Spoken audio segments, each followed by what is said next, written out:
bom dia. De acordo com um levantamento realizado pela Fundação Palmares, estima-se que no Rio Grande do Norte existem cerca de 50 comunidades remanescentes de quilombos. Hoje o Diálogo Plural vai falar sobre a resistência das comunidades quilombolas do Rio Grande do Norte, com a presença de Marconi Silva, que é professor, pedagogo e desenvolve um trabalho na comunidade Negros do Riacho, em Currais Novos. Contamos também com a participação de Francisco Araújo, coordenador do Sinteste RN. Bom dia, professor. Bom dia, Francisco. Bom dia. Professor, Bom dia. Os negros, quantos negros remanescentes, descendentes de escravos existem aqui do Rio Grande do Norte, desculpe, e essas comunidades quilombolas, elas têm uma identidade de ser para que eles possam realmente se reconhecer como quilombolas? Bom dia. Olha, o número de negros, na verdade, fica um pouco difícil, mas assim, do ponto de vista comunidades, né? No estado temos mais de 50 comunidades, talvez até um pouco mais. Desses 50 e poucos, creio que umas 20 comunidades provavelmente têm já essa titulação, esse reconhecimento como comunidade quilombola que é dado pela Fundação Palmares. Então, existe ainda um bom número que carece dessa titulação, desse reconhecimento. Chiquinho. Marconi, essas comunidades quilombolas, elas ainda conseguem ainda manter suas tradições culturais? E se existem, de que forma eles mantêm? Eu gostaria até que fossem mais, poderia ser bem mais. Você vai encontrar, sim, questão na área de dança, na área de artefatos, na área de culto, né? Ainda traz a questão do culto afro em tudo, você encontra muitas coisas nesse sentido, mas gostaríamos de ser mais. Eu acho que se perdeu um pouco devido a N fatores.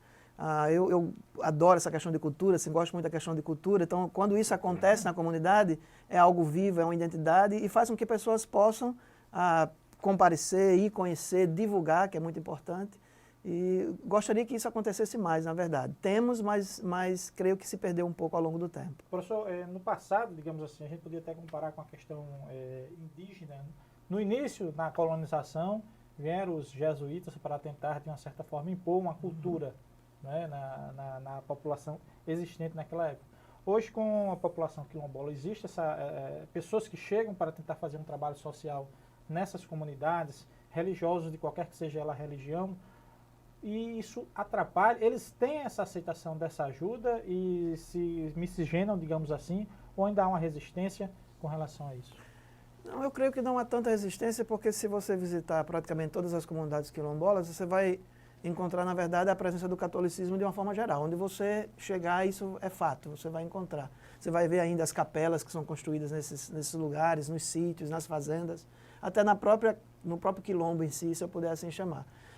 Normalmente são bem aceitos. Eu creio que quando se vem para somar, para se adaptar, para se aculturar, eu acho extremamente importante. Eu acho que é algo que vem ajudar, porque não deixa de existir uma carência em vários setores.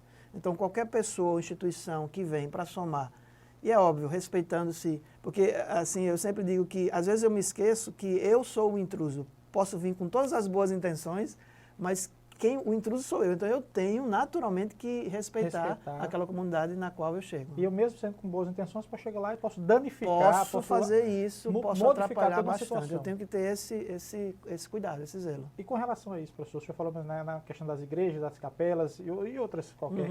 Mas, digamos assim, o quilombola, o que vem do africano, da coisa, tem a sua tradição religiosa muito forte, que é exatamente o Oxum, que são o candomblé. Isso interfere muito. O senhor vê que pode-se perder essa identidade religiosa com essa, digamos assim, com essa uma benfeitoria que acaba sendo maléfica nesse sentido?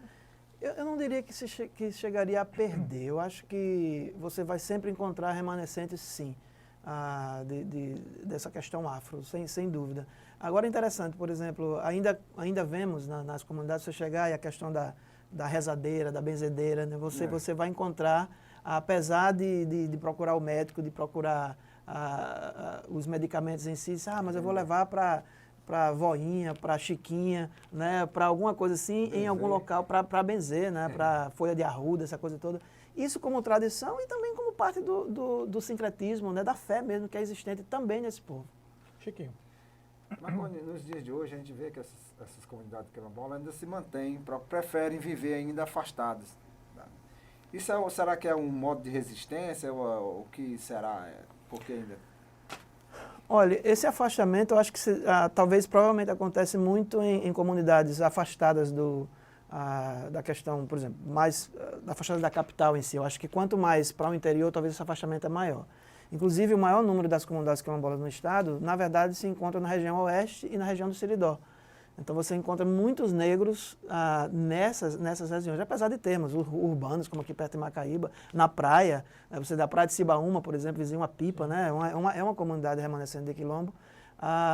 Mas, assim, eu creio, Chiquinho, que provavelmente, talvez, não deva deixar de existir essa questão de um pouco de preconceito, sim, até receio mesmo, né? É uma história grande de rejeição, e que, de certa forma, hoje se quebrou bastante, né? Você encontra nessas comunidades pessoas hoje que já fazem, inclusive, mestrado na universidade. Então, uma totalmente diferente do que já foi no passado. Inclusive, onde eu trabalho, na escola lá no Solatado, tem umas pessoas que estudam, uns alunos, que chegam a falar mal dos negros do Riacho.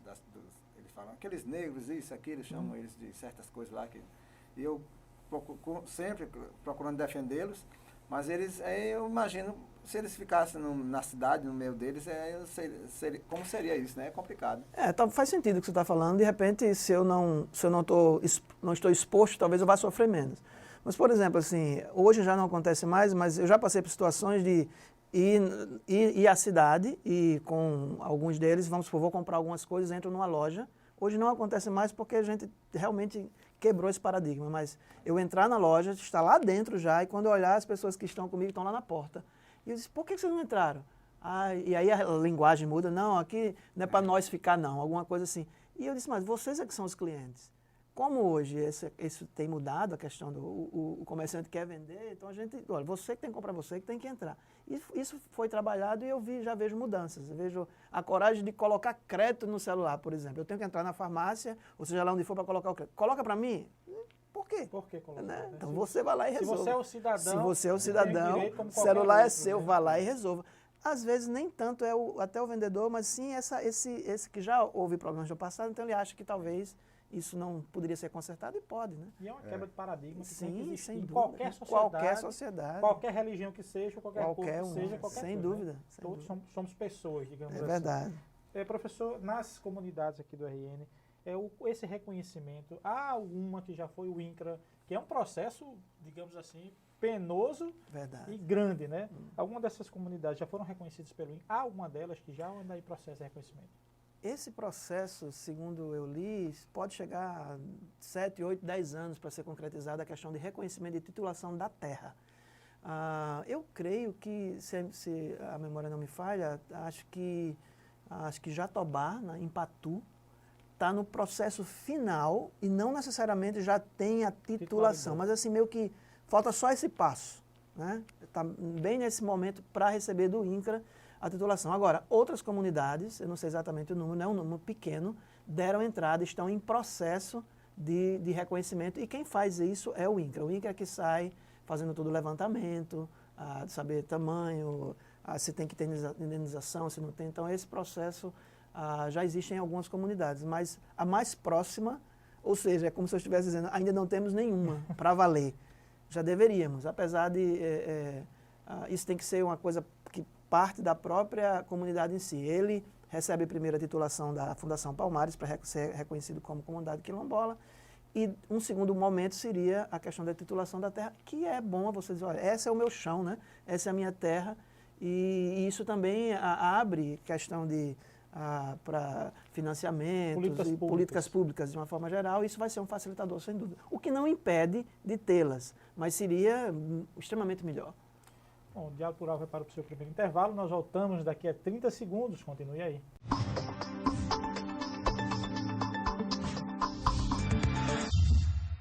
Voltamos com o programa de Diálogo Plural de hoje, que conversa sobre comunidades quilombolas, com a presença de Marconi Silva, que é professor e pedagogo, e com Francisco Araújo, coordenador do Sinteste RN.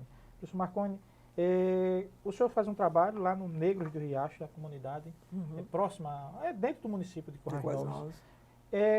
Como é que surgiu esse interesse em trabalhar dentro dessa comunidade em geral? O que é que o senhor sentiu quando viu essa necessidade desse trabalho? Foi interessante, porque apesar de... Puxa vida, na verdade faz 10 anos que a gente começou esse trabalho, mas eu não tinha, assim, noção do que seria quilombola, na verdade. Eu não sabia, né? E deveria, na verdade. E foi em casa mesmo, um programa de TV, passando na sala lá e vi uma senhora sendo entrevistada e ela dizendo, a pergunta era, puxa vida, o que mais chamou a atenção a senhora aqui na capital, em Natal? E ela disse, olha, o que mais me chamou a atenção foi um quarto que tem na casa que eu estou e a mulher abriu a porta do quarto e eu nunca vi tanta comida na minha vida. E ela, eu imagino que ela estava falando lá da dispensa, né? E ela, quando disse isso, começou a chorar. Eu estava na sala e comecei a chorar. E eu digo, olha, ver gente com necessidade de comida aqui não é uma novidade para mim. Tem alguma coisa errada, né? Não seria uma novidade, é algo que... Mas naquele momento eu disse, opa, e ficou aquele desejo, eu quero saber o que é quilombola e quero conhecer essa mulher. Bom, na verdade passou quase 2 anos para que eu fosse dar esse passo, né? Eu já sabia que era em Currais Novos e tudo, e um belo dia eu disse, não, eu vou lá. E aí com um amigo nosso em Currais Novos, eu disse, eu quero visitar, mas receoso, era para um local que eu não conhecia as pessoas, havia algumas informações sobre Negros do Riacho, a comunidade, em Currais Novos, que me deixavam um pouco receoso, mas esse amigo nosso conhecia, fomos lá e visitamos, vimos muita necessidade, isso foi o quê? Em 2005, mais ou menos, então... eu sei que quando estávamos saindo da comunidade já, depois da visita, esse amigo me perguntou, e agora, Marconi, como é que fica? E eu confesso a você que meu coração ficou lá. E eu disse, rapaz, eu tenho que fazer alguma coisa. A resposta mais fácil e simples era, nunca mais volto aqui. Essa é confortável. Vou embora, não quero mais nem saber. Já vi não tenho nada a ver com o problema deles, não tenho nada a ver com isso. Não me envolvam, o governo que resolva, né? Mas eu não consegui fazê-lo e, sinceramente, aí voltei mais uma vez, mais outra. A minha família se envolveu e eu disse, olha, tem que divulgar isso e tentar, sei lá, atrás de recursos e pessoas. Na verdade, a gente funciona muito como um divulgador disso, porque sozinho eu não vou fazer nada, né? E, puxa vida, muitas outras pessoas têm se envolvido. Então a gente começou a ir atrás de formas e maneiras e trazer pessoas e talvez mostrar a eles que eles poderiam também alcançar outras coisas. E desde então a gente se envolveu ao ponto que eu sou pedagogo e sou professor de inglês, e na época eu ensinava numa grande escola em Natal, e chegou ao ponto que não tinha mais graça dar aquela aula, e isso começou a tomar um formato vultuoso, e aí eu cheguei para minha esposa e disse, olha, eu vou ter que abrir mão lá daquele meu emprego seguro do final do mês, e vou atrás de outras alternativas, e desde então, assim, não tem funcionado, conseguimos parceiros e pessoas que acreditaram, desenvolver essa confiabilidade, né? Construir essa confiança mesmo, né? Não foi fácil. Mas graças a Deus a gente conseguiu parceiros e pessoas que acreditam e que têm investido. Então, assim, esse foi o meu contato com esse mundo quilombola no início. Depois disso, aí eu fui querer saber o que é quilombola mesmo e aí sim, me envolvi com o contexto, história, principalmente dentro do Estado. Professor, o senhor fala muito nessa questão, o que o senhor disse agora. Em 2005, o receio de chegar lá e ter um retrato que talvez não fosse aquele que eu pensasse ou que eu imaginasse. É o famoso preconceito. Sim. Esse preconceito de 2005, por exemplo, se você convidasse ou as pessoas que hoje estão em sociedade, se fosse visitar, teriam a mesma coisa. E, aliás, como é que é a comunidade quilombola lá? Se a gente falar em quilombola, talvez nossos telespectadores estejam pensando que uma aldeia, casa de taipa, como é que é essa situação? Eu não... Eu digo ainda que assim, eu fui colocado nessa comunidade especificamente de Negros do Riacho, que fica aí a uns 13 quilômetros de Currais Novos, tem mais ou menos umas 50 famílias, umas 200 pessoas. Especificamente, provavelmente é uma das comunidades, se não há, provavelmente a comunidade mais carente do estado. Isso é fato, né? Já houve grandes melhorias. Eu não alcancei a época que era de casa de taipa, de palha, eu já cheguei um pouco depois, já havia existido o trabalho, eu creio que se eu não me engano, da Igreja Católica, junto com a Igreja Alemã, na verdade, algumas parcerias, e construíram casas de alvenaria, depois vieram algumas casas construídas pelo governo. Mas ainda hoje, se você for lá, se pessoas forem lá, elas se deparam com uma realidade completamente diferente da nossa, né? Estão inseridos no sertão, mesmo lá dentro você vai encontrar famílias e casas que há uma estrutura interessante, organizada e bacana, mas você vai encontrar algumas que é complicada a situação. Então, assim, talvez o preconceito não vai ser tanto pela questão mesmo racial, do ponto de vista negro em si, mas talvez vai existir um preconceito pela miséria, pela pobreza, em algumas circunstâncias você vai se sentir, poxa vida, isso. E aí a gente às vezes eu quero consertar. Algumas coisas são realmente que pode-se chegar. Outras, há uma mistura ou com relação cultural também. Né? Que eu tenho que entender isso, de novo, a gente voltando para aquele ponto. Eu sou o intruso. Então imagine que você, vamos supor, essa casa aqui não tem um banheiro, tá? E aí, para onde é que a gente vai? Ele vai para o mato, tá? Mas na minha cabeça que mora aqui, até por questão de higiene e tudo, tem que existir o banheiro.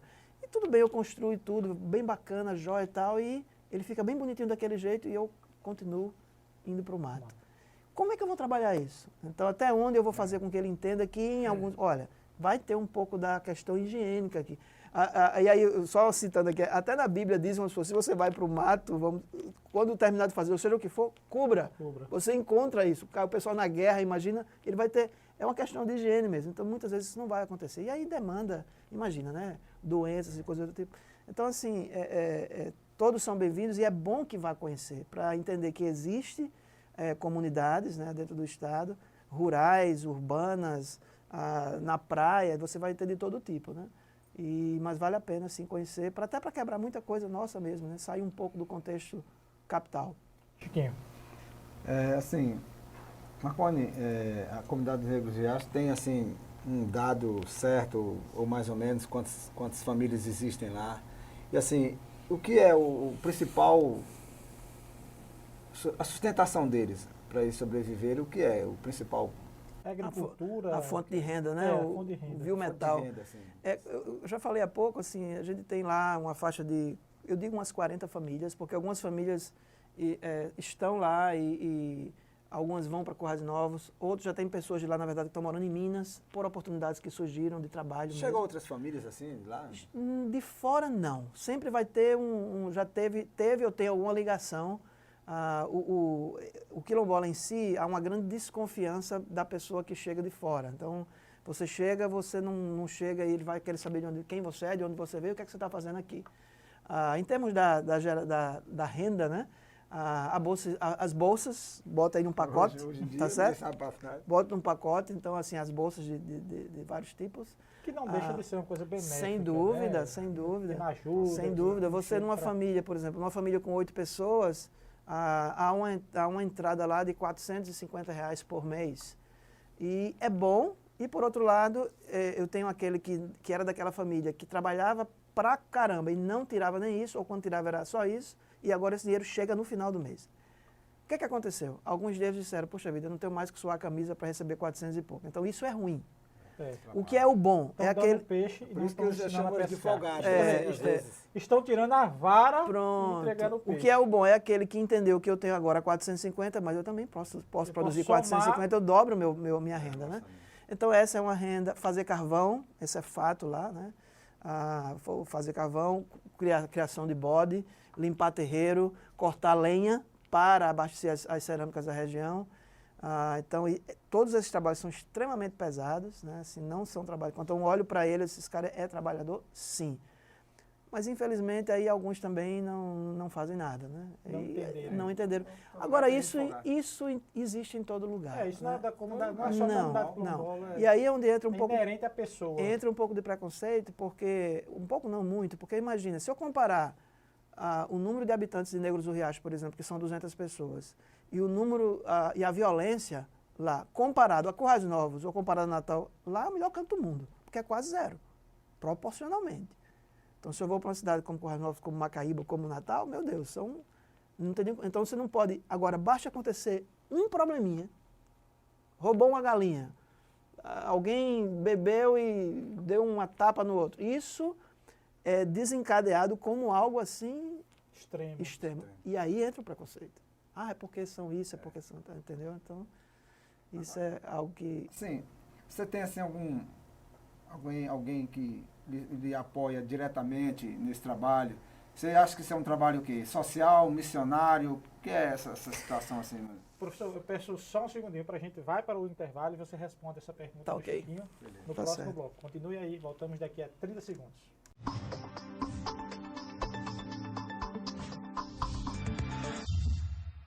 Estamos de volta com o Diálogo Plural de hoje, que conversa sobre a resistência das comunidades quilombolas no RN. Temos a presença do professor e pedagogo Marconi Silva e o coordenador do Sinteste RN, Francisco Araújo.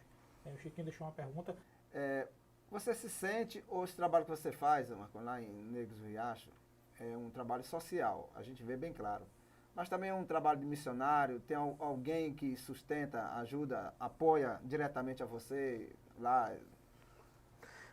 Interessante a sua pergunta, sim. É um trabalho social, um trabalho voltado, pensando na pessoa em si, né, nos habitantes da comunidade. E eu, por ser educador, né, professor, então não tem como fugir disso. Os meninos estudam, a grande parte, tem uma escola rural ligada ao município de Currais Novos, que fica 1,5 km fora da comunidade, mas eles têm acesso e estudam lá. E, assim, esse trabalho social e evangelístico que nós fazemos, um trabalho missionário, como uma missão mesmo, que eu entendo desde aquela primeira vez que eu fui lá, que ficou aquilo no coração, estampado. Para fazer essas coisas, a gente precisa de recursos, sem dúvida, né? E o que a gente fez foi tentar levantar parcerias. Foi complicado, porque na época que eu comecei, a principal parceria que seria eu mesmo, eu estou saindo, deixando meu emprego, porque eu precisava de tempo para pensar isso, né? E por ser professor de inglês também, houve alguns contatos de algumas instituições até de fora mesmo do Brasil que se interessaram e vieram e visitaram, estiveram um tempo conosco. E nós começamos a divulgar isso a nível de estado, a nível local. A igreja a qual nós pertencemos nos ajuda, a igreja de Macaíba, a igreja batista de Macaíba. E interessante, aí de repente um pessoal, eu gosto muito da área de artes, como eu falei, então algumas pessoas do Paraná, da região de Maringá, de Londrina, Rolândia, grupos folclóricos. Aquela banda de Brasília? Shot Santo, que mexe com esse nosso ritmo nordestino. A gente começou a trazer, as pessoas queriam vir para cá, quero ir para Natal, sou de Brasília, sou do Paraná. Disse, beleza, antes de ir para Natal a gente vai lá para o sertão. Vamos lá para o meio do mato para ver se vocês aguentam a coisa, depois a gente vai tomar banho de praia. E isso foi bom, porque o que aconteceu? A gente pôde trazer a dança, pôde trazer o teatro, pôde trazer o clown, né, o palhaço, né, para conhecer. Você imagina a criança chegar assim, olhar e dizer, eu nunca vi um palhaço? Eu parei assim, isso eu não acredito. Né, assim, algumas coisas aconteceram, o circo, né? Então, assim, isso foi muito bom. E aí, instituições, né, e pessoas interessantes do Paraná, de uma forma geral, começaram a se interessar por esse trabalho nosso e se tornaram um grande parceiro. Algumas pessoas de São Paulo, do interior de São Paulo, internet, né? Assim, divulgação, Facebook, informação. Então, existe muita gente querendo ajudar, interessadas, e aí, na hora que você desenvolve essa confiabilidade, você encontra parcerias. E em Natal também. Até a própria universidade, a gente faz alguns trabalhos com a universidade, por exemplo, a gente está recebendo agora algumas pessoas que estão vindo do estado do Maine, nos Estados Unidos, pela universidade, aí sabem que nós desenvolvemos um trabalho na comunidade e querem fazer o link, né, para a gente dar o apoio local. Para mim é muito bom, divulgação, né, acima de qualquer coisa, e a gente mostra, a gente expõe, né? Quanto mais divulgado esse trabalho for, porque as parcerias às vezes elas são também temporárias, ela acontece 1 ano, 2, 3 anos, para. Então entra uma outra, e assim a coisa vai, e não tem faltado, né? Às vezes fica mais difícil, às vezes fica mais fácil. Então a gente junta isso ao fato das próprias políticas públicas que existem, que atuam também. Tá? Então na hora que eu vejo um caminhão com várias cestas básicas chegando para serem distribuídas pelo fato do programa Fome Zero, a comunidade quilombola tem direito a isso mensalmente. Às vezes mensalmente não acontece muito, mas quando acontece e chega, isso é muito bom, porque, puxa vida, entre aspas, é como que se o nosso trabalho naquela área, talvez naquele momento, eu fosse relaxar um pouco, porque veio através do próprio governo um direito que eles têm. É interessante isso, é um direito, né? Não é uma caridade direito, que está é um direito, é um direito.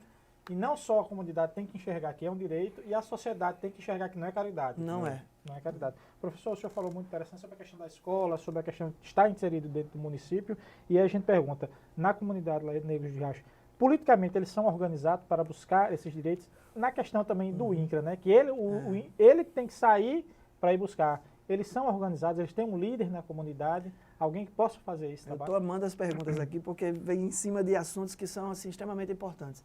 Existe sim, na verdade, a comunidade quilombola ela tem que desenvolver, ela tem que criar uma associação para existir enquanto órgão, né? Essa associação de classe. Não precisa ser só uma associação, e às vezes eles pecam nisso.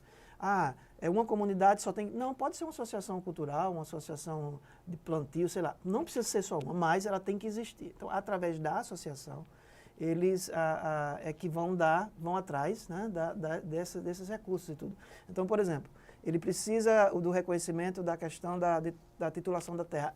A iniciativa tem que partir da comunidade. Eles têm que ir lá, levar o reconhecimento como comunidade quilombola, a titulação que já é fato, existe, ao INCRA e dizer, olha, e aí, como é que faz para reconhecer? E aí, com certeza, o INCRA vai dar quais são os passos que serão necessários.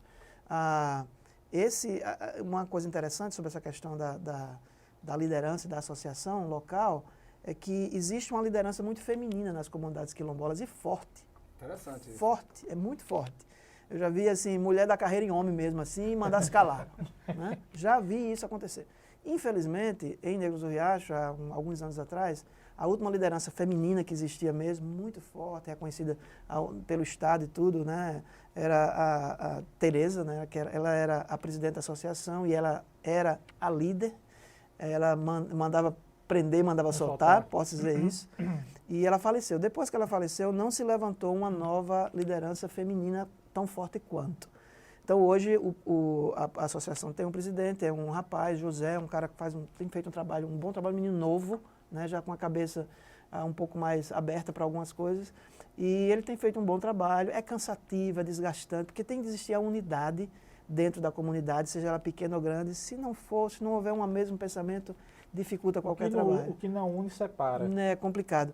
E aí, assim, por exemplo, só uma coisa que eu lembrei aqui com relação a esse trabalho social e com jovens e tudo, nós levamos um jovem de lá, um negão, a coisa mais linda do mundo, assim, quase 2 metros de altura, ele tinha 15 anos, aí soubemos, pelo fato dos apoios que vêm do Paraná, havia um encontro de jovens e adolescentes que acontece em Maringá todo ano, assim, com quase 2.000 pessoas do Brasil inteiro. E a gente levantou parcerias e levamos esse rapaz. Pela primeira vez, ele saiu da comunidade a primeira vez. Professor, a gente acho que tem 30 segundinhos ainda para terminar. Muitas perguntas que seriam extremamente interessantes. Mas uma pergunta que é crucial. Alunos da rede básica do ensino aqui, do ensino médio na capital, você acha que falta ainda entrar nesse currículo? E outra coisa, o Enem, como já é uma coisa nacional, não quebrou muito essa questão da unidade cultural regional, de se conhecer quilombolas, se reconhecer comunidades indígenas? Eu creio que pode crescer ainda muito. Existe muito a ser feito ainda. Infelizmente, por exemplo, dentro da própria comunidade, se eu for perguntar ainda o que é Enem, você ainda vai ter algumas pessoas que não têm a menor ideia do que é. Mas nem sei. Nem sei. Nem sei. Mas assim, eu creio que é possível, eu creio que é extremamente necessário, não só o quilombola, mas o indígena também, o ribeirinho. Então, existe muita carência nesse sentido e eu entendo que é extremamente importante, sim. Professor Marconi Silva, que é pedagogo, professor também, obrigado pela sua presença aqui. Prazer enorme estar aqui com você. Muito obrigado. O Chiquinho, que é o coordenador do Sinteste RN, também obrigado pela sua presença aqui no Diálogo Rural. Obrigado, satisfação por ter recebido você aqui no nosso programa. Prazer nosso. Muito obrigado, agradecendo em nome do Sinteste, viu? Obrigado mesmo. Se você quiser mais informações sobre o Diálogo Rural, acompanhe as atualizações no Twitter com @SintesteRN, no nosso site, que é o www.sintesterrn.org.br, ou na nossa página do Facebook, que é o facebook.com/SintesteRN. Até o próximo domingo. Esse é o Sinteste, sempre presente na luta.